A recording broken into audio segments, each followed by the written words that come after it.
I accidentally turned back into my 18-year-old self, and somehow ended up in the same class as my own daughter. During PE class, I suddenly saw her collapse. I rushed over, picked her up, and ran straight to the hospital. The the teacher quickly followed behind me. Meanwhile, Annie, who had just finished a TV interview, heard that our daughter was sick and hurried to the hospital. After the doctor's examination, Lucy was fine, nothing serious. Looking at my unconscious daughter, I noticed a little girl nearby getting her wound bandaged. It reminded me of the time when Lucy was small, how I had carried her to the hospital the same way, watching her cry in pain, feeling so guilty and helpless. Now Lucy had grown up. I couldn't help gently patting her head, but just then she suddenly woke up, slapped my hand away, and asked what I was doing. Lucy didn't know that I was actually her father. She sat up and frowned, asking why I was touching her hair. I told her she had passed out, and I took her to the hospital. Then Lucy remembered what happened. She said since I brought her here, I should have quietly left. I couldn't help but laugh.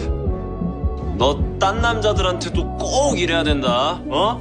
알았어? Lucy was completely confused. Meanwhile, Jim got my call. He heard the homeroom teacher's voice in the background, so he used the excuse of visiting Lucy to meet her teacher in person. Annie's best friend followed him, because she also wanted to see me at the hospital. Soon Lucy's mother Annie arrived. When she saw Lucy was okay, she finally relaxed. After learning that I was the one who carried Lucy to the hospital, Annie was truly grateful. She turned to Jim and said, "Your son's been well raised." 우리 이참에 사돈 맺을래? Her words shocked both me and her best friend so much that we spat out water all over Jim's face. When Jim turned around, he locked eyes with the teacher he liked. Embarrassed, he quickly ran out of the hospital. Later, Annie went to the front desk to pay the medical bill, but the nurse told her it had already been paid. Just then, Annie received a message it was the PE teacher who had covered the fee. Meanwhile, Annie called me, holding my resignation letter in her hand, and asked where I was. I lied, saying I was on a business trip, not knowing that my resignation letter had already been delivered home. Annie scolded me for not worrying about our daughter's illness, for never being there when she needed me most. She said they didn't need me anymore. When she hung up, I felt a surge of anger and frustration.